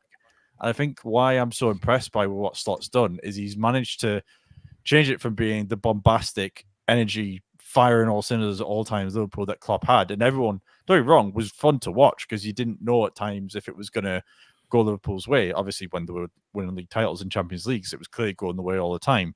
But the past couple of seasons, it definitely had waned and not been as effective. And I just think the way Slot has them working, I don't, apart from City, I don't really see them tripping themselves up that much this season. If they keep going the way they're going, and of course that's what we're saying about the Arsenal test next week, but like I don't really see anyone laying a finger on them apart from maybe City. The way they're playing right now, they could go 90 plus points quite easily, I think. It's a more sustainable style of play because that's what happened every season. Is we'd get to the last six to 10 games, people were just knackered, and they were. And it was something that I said when Slot come in before the season started. I said the one thing I felt he was going to do was just drop that high line a little bit, slow things down, because what was happening more and more was we'd concede a goal because we'd go in bosh after a game, and at the start that's the only way we knew how to play. When you're getting tired and you're trying to go for that, you just leave much bigger gaps all the time, and that's why. I was going to come on to Trent anyway, but that's why he got caught out more often under Klopp stuff, because we had a high line, and everyone's boshing forward, and he's coming across and in all the time, leaving that right area exposed. Because I mean, and as he's shown this season, and in that game, he's the best defensive performer in that game. He has been in the last couple of England games, and hopefully people will start to see this season that actually he's a bloody good defender. But that style of play just left him so exposed because he was focusing on cutting in, and you got this massive space. You basically got a good quarter of the pitch with no bugger there, and that's why he got caught out. So I do think that's why we're not conceding as early or conceding pretty much. We're not conceding as much because it's more controlled, and it's not off at the first straight away. As soon as the gate's down, we're not banging out after it. It is more of a controlled build-up.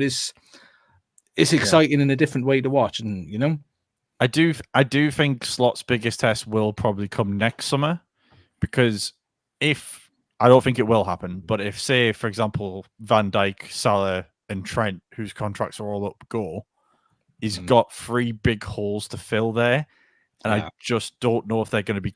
I mean, obviously they'll have the scouts in place and they'll have the system in place to bring replacements in, but whether or not they'll be able to do it straight away to the level that they're doing it now is a bit tricky. But I do think that if Liverpool, say by the time we get to Christmas and they've basically lost 1 or 2 more games and that's it, I think that's a big convincing and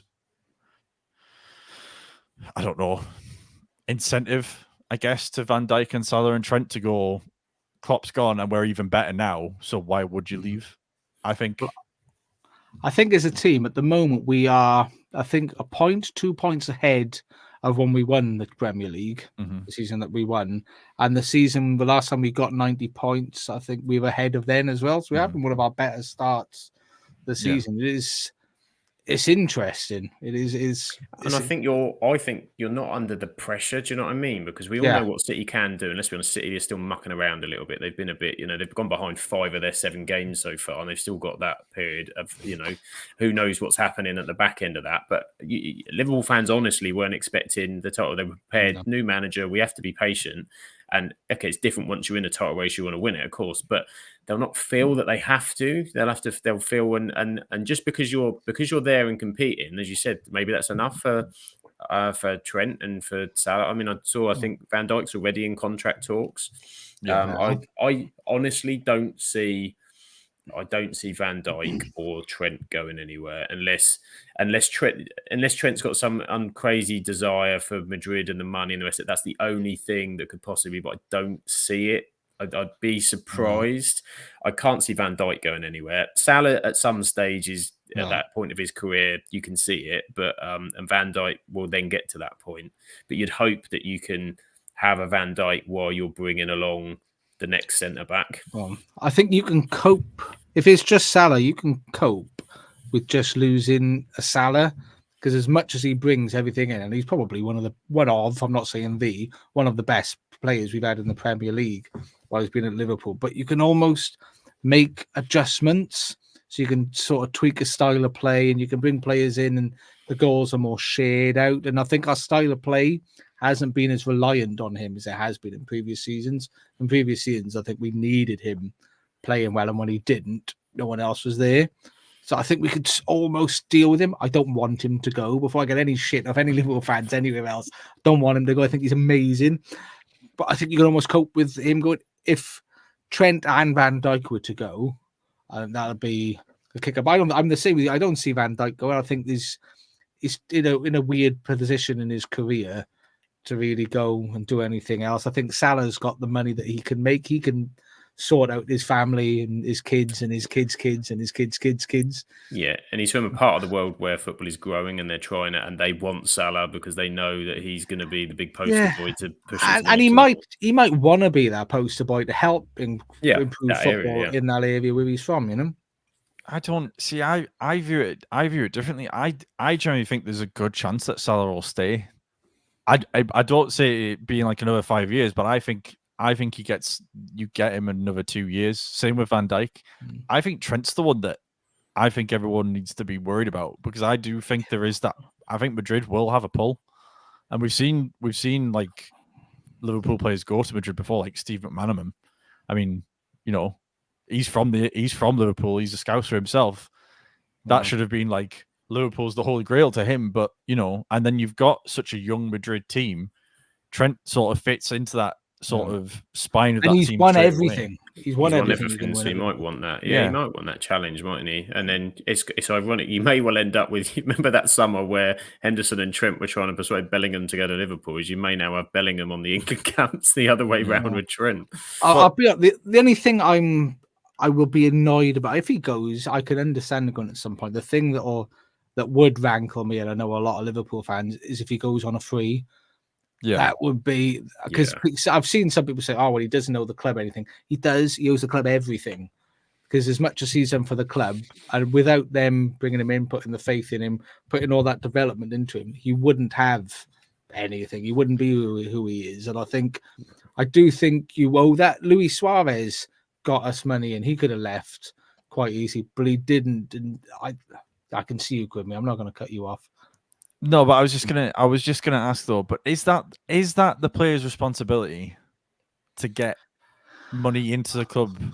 Only if because he is a local boy. I would think you wouldn't want to leave your club in a position where he's such a key player leaving in such a key position and such a key for me from a person, not as a footballer. As a Scouse lad, as somebody from the area. I get that argument. Like I do understand the argument. Like I'm not disregarding. I guess I'm playing devil's advocate a little bit in the sense of, but why have Liverpool left it so late in the day to get a contract with him? I think that's despicable. I do think if that's because I've seen some people say, well, you don't know what's been going on. There could have been conversations taking place for a while, but these things don't stay quiet. Yeah, very often. Someone would have said something at some point. An agent would have leaked it. Liverpool could have leaked it to put pressure on Trent, vice versa. And I mean, Van Dijk came out today to say he's having contract talks. So, like, you know, and it's not the first time, and he's not the first player, and it's not the first time this has happened under FSG. They have got form of leaving it till we're in the shit, and we can quite literally be left with this. So I do think that's bad show from the club, and thus which is a separate conversation. I think in regards to the ownership and the way that they run contracts is mental. I mean, I think I've seen something that sort of said, Liverpool have got to be careful of managing the contract bill for the UEFA financial rules because we sort of operate on the cusp of. Well, I think we stay profitable. We never fall foul of any of those. We can afford to have a dodgy season, but they just don't like to. And I think Salah earns that much more. I think 30% more than anybody else in the club. And I imagine Trent would justifiably want to be there or thereabouts. And like I said, it's justifiable for what he brings.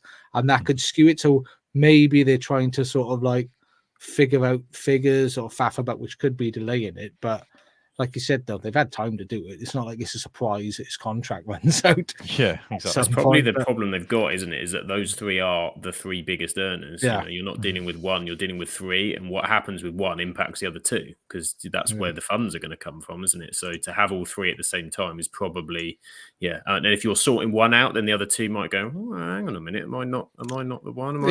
But that's the other thing I don't get about Liverpool is how do they not have the money? They have a 60,000-seater stadium. They're one of the biggest teams in the world. They have big sponsorships coming in. Like, how do they not have the money to pay for it? Like, that's the thing I don't get. Well, I think my understanding is, and obviously I don't work accounts in Liverpool, so I'm not fully akin. But my understanding is, I know that they asked, but I was busy. But I think my understanding is they can afford to go over, but they don't like to operate on that level. With some clubs, you can have like 3 years of goals over. They haven't had any, and they try to stay out of that consistently. And like Sam said, I think if they start with Van Dijk and give Van Dijk, increase him to a level, and then if they go for Trent and increase him to a level, it makes the contract easier with Salah. At the end of it, I think if they bump up Van Dijk and Trent by a level, and do Salah first, and then the other guys are going, well, Jesus Christ, you're giving this guy like £400,000 a week, and you're offering us 150. That's a bit knocked off. Where I think if they do it the Van Dijk, then Trent, then Salah, fiscally it makes more sense. But what dickhead allowed you to be in a situation where you've got your three biggest earners with all of their contracts being renewed at the same time? And that's not my fingers pointing at you, FSG and Edwards and all of you people, but.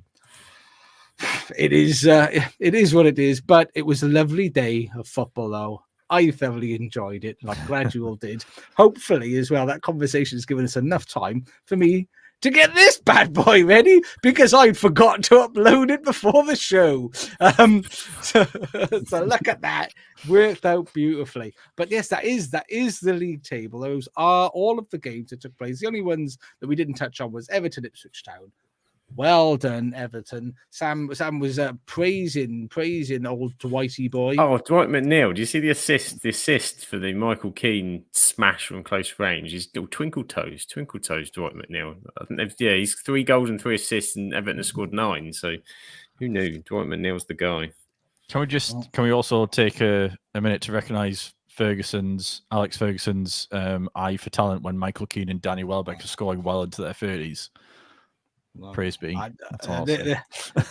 you are from Charlotte as well, him and Welbeck. And I tell you what, while we are just touching on, I will say, Ineos, shame on you for shitting on Alex Ferguson as well. By the way, for ending his ambassador contract. Why are we paying? Why are we paying him £2 million? Well, give him $1 million. Cut his salary. I don't think he's hard up for cash. I don't think cutting him entirely was the right move. But if the argument is we can't justify paying a man £2 million to be an ambassador, when really all he does is turn up at games, really. And again, that's not me having a dig at the guy. That's just me stating. We know which Pillock signed that contract off. Well, yes, we know which Pillock signed that Mr. Waterfall himself. Yes. Well, there's more money wasted, I think, in Man United than that. But I agree. But just drop this. I bet you any money if someone went, hey, Big Al, or Sir, or Saf, do us a favor, mate. This is a lot of dollar bills here. How about £1 million?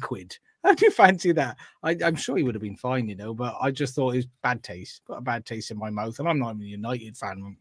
Not even. Are you not? No, Thought not that was the really. United shirt behind you. I've been told a lie. No, well, no, not really, not really. But it was clear, by the way. She's coming to say hi before we finish. Charlotte did comment earlier about the beard game that's going on this evening, so you need to pull your socks up, old Jeffs, and try and get that one growing. Only other game we didn't touch on then, I do recall, was Newcastle 0, Brighton Hove Albion 1. Whoa, not looking fabulous at the moment for Eddie Howe. I mean, Grimace, is he on borrowed time? No, I think he's fine. I mean, it's the past few results haven't been great. Obviously, they haven't won in 4, but I think one more win and they're back up into that top 5 and it'll be absolutely fine. I think they've just been lacking goals recently. I mean, Isak yesterday had 2 golden chances to put them ahead or equalise and didn't take one. Gordon had one in the second half. And yeah, it was just Newcastle just don't seem to have their shooting boots on at the minute. I just think they'll get one decent result and it'll probably end up being against United because that's how it goes for us at the minute. And they'll be back at the races again and everything will be hunky-dory. So yeah, I mean, they're top 8 at the minute and they've had a better start to the season than they did last year. As long as they don't have an injury crisis, I think they'll be absolutely fine. And incidentally, it finished Nottingham. Tottenham. Do you know what? It's all the syllables that threw me. It's Nottingham Forest 1.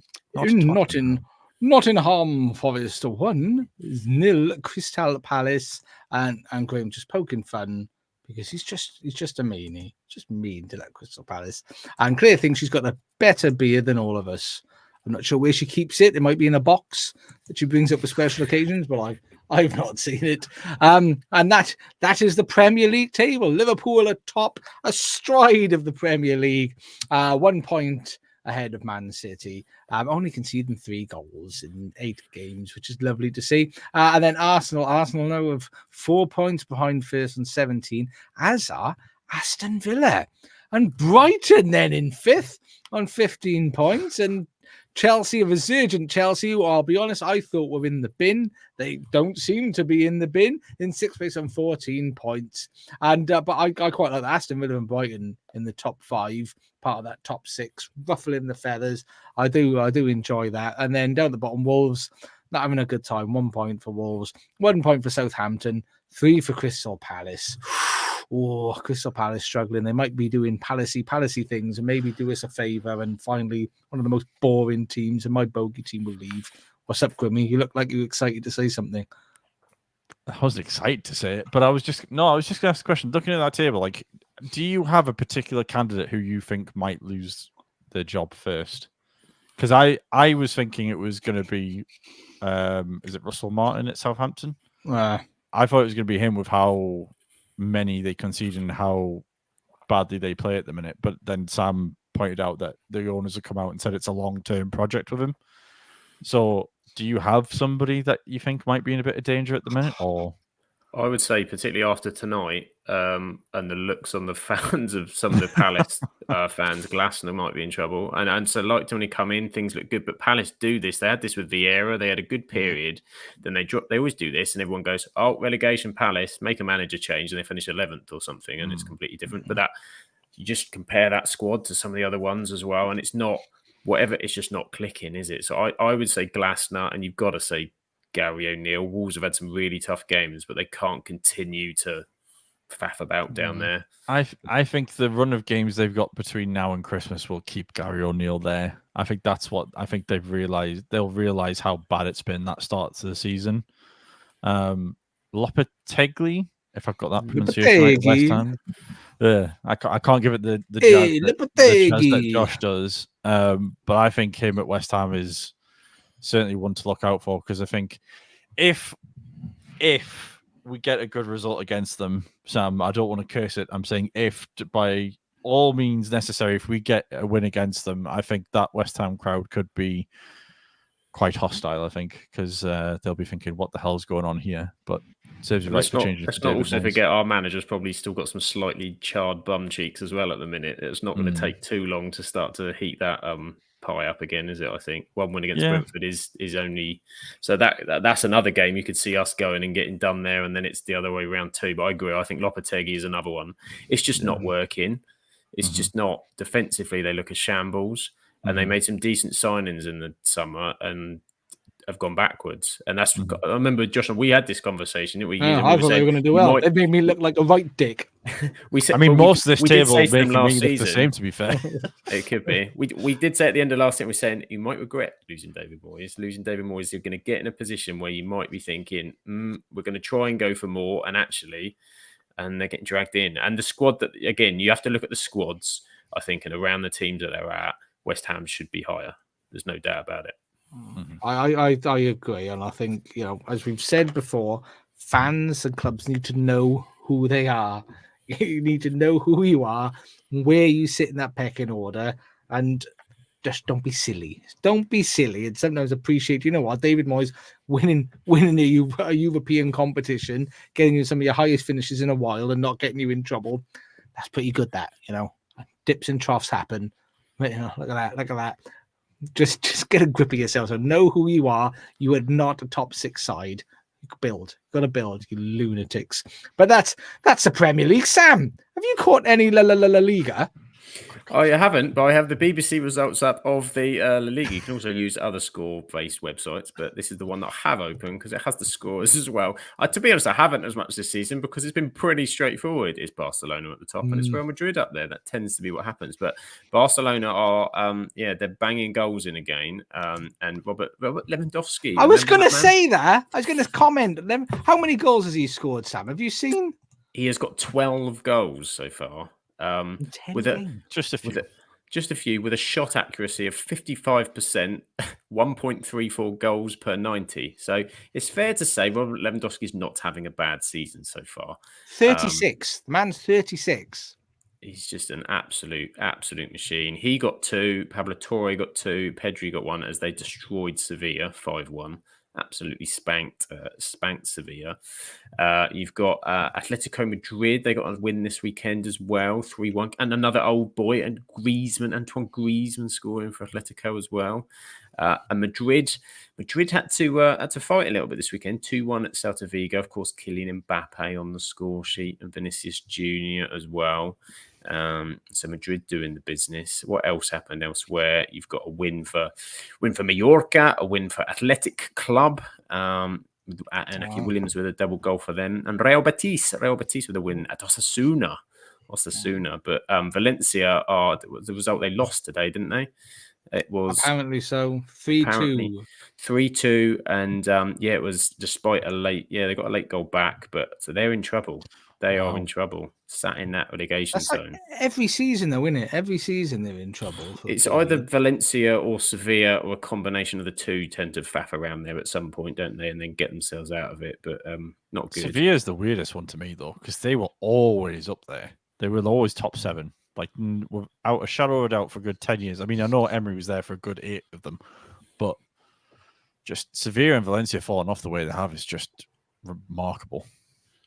Strange, but like Sam said, that's La Liga, isn't it, mate? It's like looking at the table, almost look at the table 10 years ago, almost, pretty much. Yeah. Apart from Valencia, just Peter Ling just spoiling them, just spoiling them. It's just not fair. Over in Syria, none of us have really looked into anything really that's gone on here, apart from lots of 1-0s, lots of teams scoring 1 goal. Napoli, 1-0 to Napoli. Inter Milan, Roma, 1-0 to Inter Milan. Como, Parma, they both wanted to score, so they went for 1-1. AC Milan, Udinese, 1-0. Juventus, Lazio, 1-0. And as we said off cam, the only team that spoiled it was Fiorentina, that battered Charlotte's Lecce. Oh, the Lecce was switched off as Fiorentina went 6-0. And look at that. Charlotte's not happy. She's not happy. She feels let down by the players of Lecce. She's going to do one of them charges. Do you know, like, I can't remember what team was it. I was in France, wasn't it? You know, when the fans got on the pitch and give Lyon all that shit and abuse, it's going to be Charlotte. She's going to be on the flight over to Italy now, down to old Lecce. And she's going to give you what for, you bastard, for letting her She's down not ill, really. She's on a flight to Italy. She's on it. I tell you what, you boys are having it. Don't you have been fearing. Kappa said Florentine didn't want to pay that energy bill. They didn't. They gave it all. They gave it all to Lecky there. But Napoli doing well again after a bit of a disastrous season last season. Up the top there, I think is that where Lukaku is at Napoli? I can't quite remember. Conte, McTominay. yeah. Scott. To be honest, I'm one of these when they leave and everyone's like, "Oh, McTominay." If he won a Serie A title, I'd be absolutely delighted. I would 100%. Like, there would be nothing that would please me more if he got Player of the Season for Napoli. Like, I'm just looking at it in their midfield: Scott McTominay, Billy Gilmore. Awesome. Scotland's central midfielders are winning Napoli Serie A this year. I tell you what, to be fair, that is a place to live, isn't it? If you're Scottish, and you've been having, and especially if you're Scottish and you've had to live in Manchester for the last couple of years, I'd be in Napoli all day long. What a life. Scott, Sunny Manchester, what's wrong with that? Well, yeah. And Charlotte's already set off. She's on the flight. She's watching on her phone now. She's going to be told to go into airplane mode in a moment. So we'll try and rush through the rest so you don't miss it, Char. The Bundesliga, unfortunately, but Bayern Munich are decided that they want to win it again this year with Harry Kane scoring a hat trick. Harry Kane still banging the goals in over in the Bundesliga. And I think we spoke the other week. He's quite an ambassador, actually. What's up, Grimmy? I was going to say, I can already see it coming that Bayern are going to win the title this year, and everyone's going to be like, "Oh, Vincent Kompany's a great manager. He got Burnley promoted, and then he's won the title at Bayern." And I'm like, it's winning the title with Bayern, you know? Yeah. You've a bad manager if you like just narrowly finish second. Yeah. Like I'm the same as you. I mean, and never losing. Who have lost this season. They've lost their first game. Everyone's allowed one. You know, even Spider-Man says everyone gets one. But they're still doing a lot of their sort of going behind and having to pull a game back. A lot of battling going on, Leverkusen. I think Xavi might have been watching Klopp's Liverpool a bit too closely and maybe slow it down. But it's lovely that they've all got that determination to win. Old Bonyface, Victor Bonyface giving the victory there. What else happened in there? Anything else exciting? Borussia Mönchengladbach 3-2 against Heidenheim. With another standout game. But Leipzig winning 2-0 against Mainz. The irony of Red Bull with their new football director man, I can't remember his full, Jurgen Klopp, overseeing what's his title? Director of Operations, Football Operations, or some mad shit at Red Bull. Going to his old club Mans and beating him 2-0. I bet that went down really well. I think Man's fans were holding up banners saying something like, "Remember who you are, or remember where you come from." So, shit, Charlotte's telling me to hurry up. Okay, quick. At the top, it is Bayern Munich on 17 points on exactly the same points as Leipzig, and 2 points behind Freiburg, and 1 point behind is Leverkusen. On the same points as Union Berlin and Eintracht Frankfurt. 1 point behind and Dortmund on the same points, and 2 points behind Werder Bremen, and 2 points behind Heidenheim, and Stuttgart also on 9 points on the same points. And Mönchengladbach back on 1 point behind his Mainz, and 1 point behind his Wolfsburg, on the same points as Hoffenheim, on the same points as Augsburg, and 3 points behind our St. Pauli, 2 points behind our Holstein, the Beer Klein, and 1 point at the bottom is Bochum. And over in terms and conditions apply. SPFL, Celtic didn't win a game of football. Oh my days, they drew one. They drew in against Aberdeen. Aberdeen, I'm loving Aberdeen. That was the first time they hadn't won all season. So pleased they didn't get beat by Celtic, because that's a story and a half. Did old Big Shanks, did he do anything? Because I haven't checked it out. Did Shanks do anything, Sam? Big Shanks. He's still at Hearts, isn't he? We're having an absolute shocker at the moment. 4-0. They were 4-0. St. Mirren. He must have done. Go on, Sam. He must have scored. Let's check.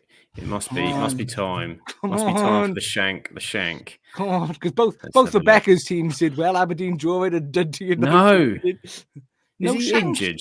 What's going on? Let's check the lineup. He was there? He scored 4 times. He didn't score. He got an assist, but you know. Do you know what? Big Shanks. So it's like he's contributing though, but Charlotte's not happy. Big Shanks.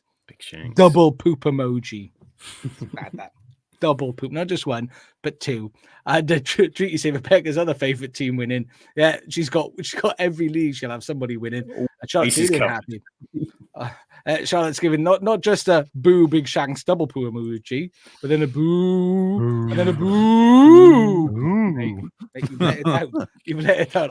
I'd feel bad. I'm just saying. And over at Everton we did have Spenny fan Chris sent us over a banging goal. I think it was Hercules. Is it the Hercules? It was Heracles, yeah, from the inside of his own half. Heracles.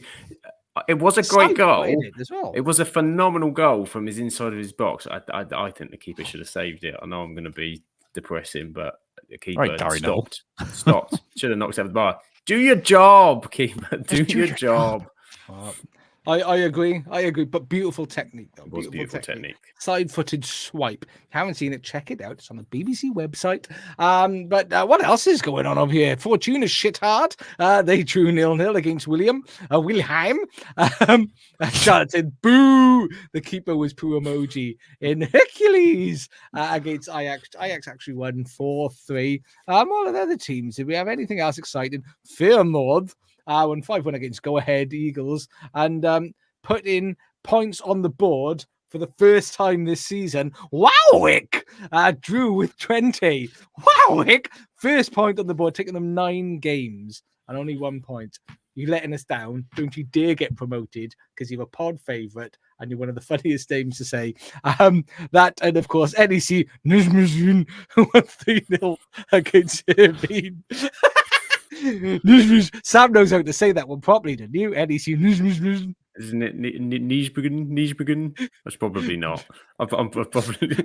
Have a go. Might be closer, but it's probably not right. You're all right. And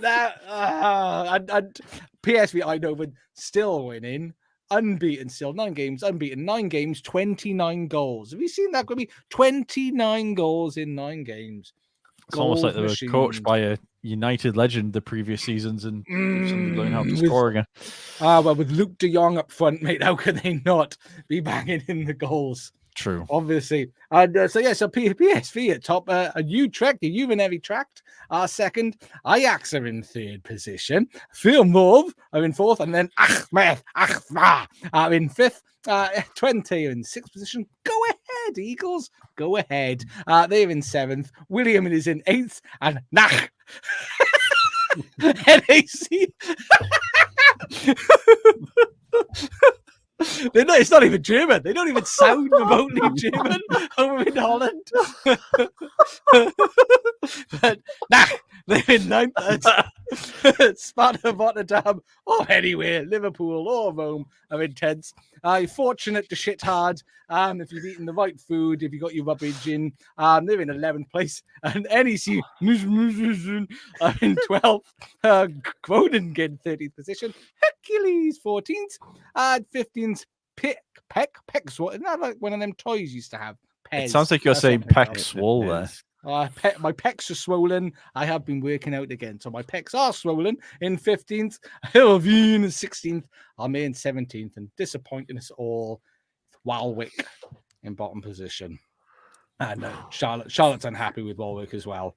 This is why you joined, Grimmy, wasn't it? For our top level European coverage. Pronunciations. Sounds that went. I tell you what, you don't get European coverage like this. And then lastly, but not least, the league that PSG spoiled by just laundering money. And I'm not accusing anyone of laundering money. It's just bitter expressionism. Allegedly, yes. They're doing, I can say anything then, don't I? Who allegedly using this just to boost the profile of their corrupt countries abroad, just destroying Ligue 1. However, Monaco are fighting the good fight. Fighting the good fight. Monaco are on 20 points, joint with PSG at the top. And that's the thing. We're nearly at the time. I mean, Grimmy, last season, what we normally do, we cut PSG off. So the league starts with 2nd position. But Monaco are fighting the good fight. And I don't want to do them a disservice at the moment. I'm lost yet. Exactly. So they're keeping it up there. So as long as they're keeping it, Marseille's only lost 1. So it's quite tight.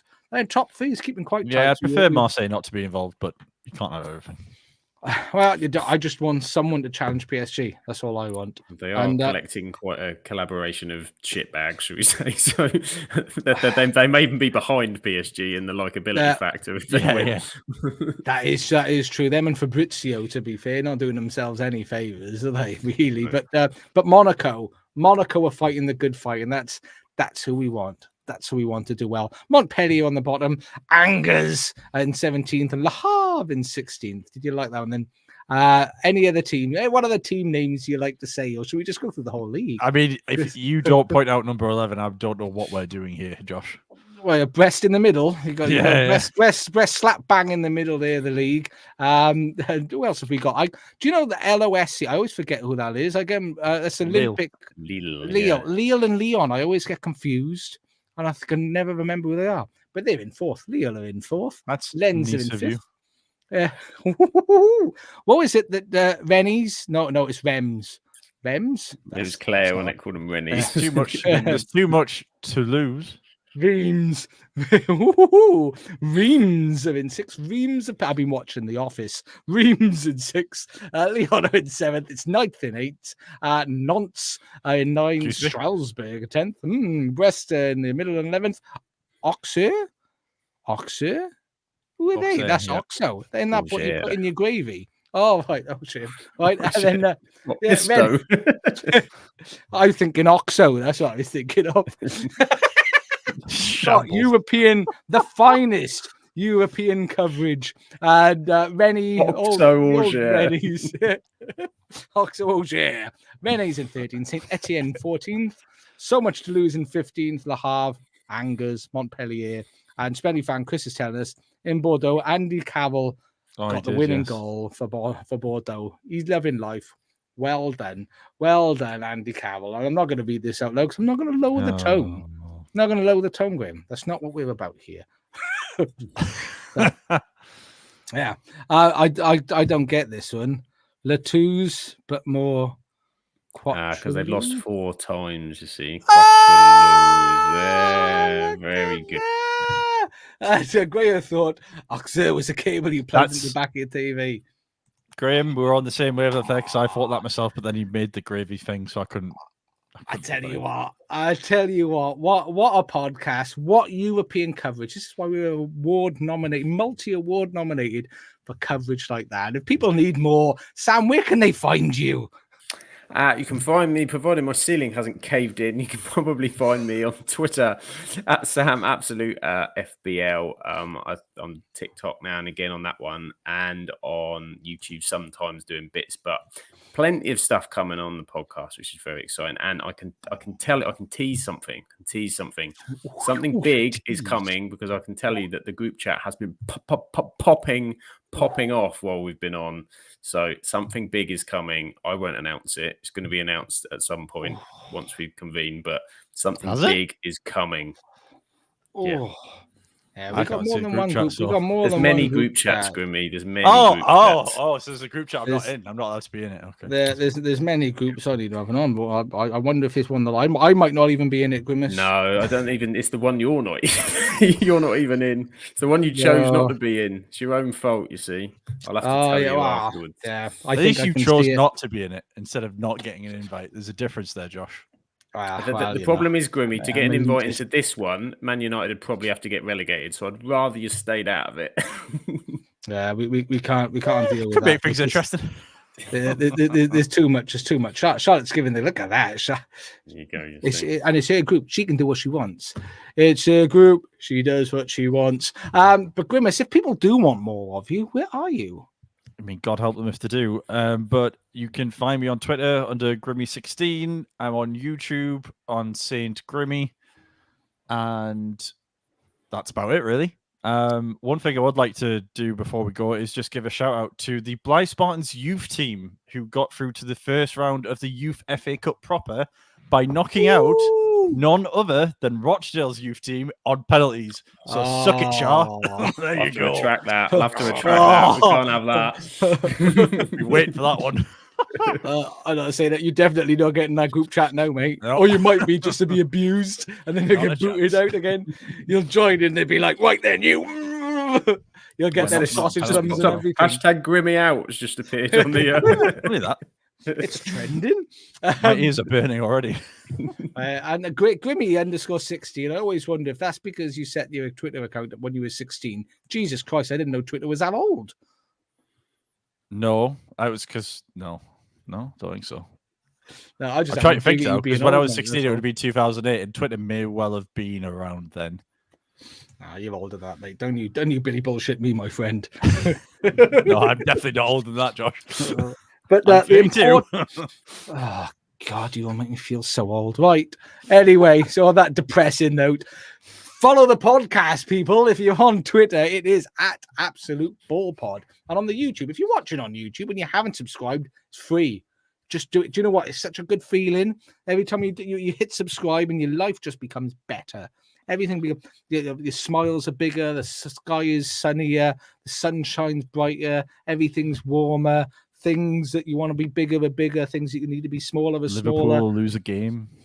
Nah, that doesn't matter. Sorry, we can't give you that. But everything, it's just wonderful. There's so much wonderful stuff that can happen. If you don't believe me, give it a try. If I'm wrong, what have you lost? Nothing. So just do it. Do it. And if you follow TikTok, over the TikTok boom at Absolute Ball Pod, Instagram Absolute Football Podcast _ as it is on Threads, and the Absolute Football Podcast on Facebook. On Mondays, we do cover the Premier League. We sort of cover European football as well. We give that a will, but we just say funny words in weird accents that are not appropriate to the country that we are talking about. But that is here on Mondays at 8:30. Hashtag Team Chaos if you love women's football or you want to learn about women's football or just enjoy football in general. That is a show for you. They shall educate you. The award-nominated Best in Women's Content, the Football Content Awards. They are on Wednesdays at 8:30. And on Thursday, Charlotte's Rowdy Wabble, covering all English male football from the Premier League. From Premier League's a cut-off, Championship, everything. They go deep. On a Thursday, they go deep. Oh, they go Not deep. the Northern, and they not go the Northern deep. Premier League, though. Do you know what? Say it to Charlotte, mention it. You never know, because she's always up on that team. They're up for going deeper with the Rowdy Wabble Thursdays 8:30. So join them, and you shall absolutely love it. But thank you everybody for joining us. Wow, what a long show for a Monday. Sweet baby Jane and all the orphans. So Good Lord. Right. thank you for joining us, everybody. Just remember, God loves you, Jesus loves you, Sam loves you, Grimmy loves you. Walk the walk, talk the talk, and a spork is a spork. TTFN and ta-ta for now.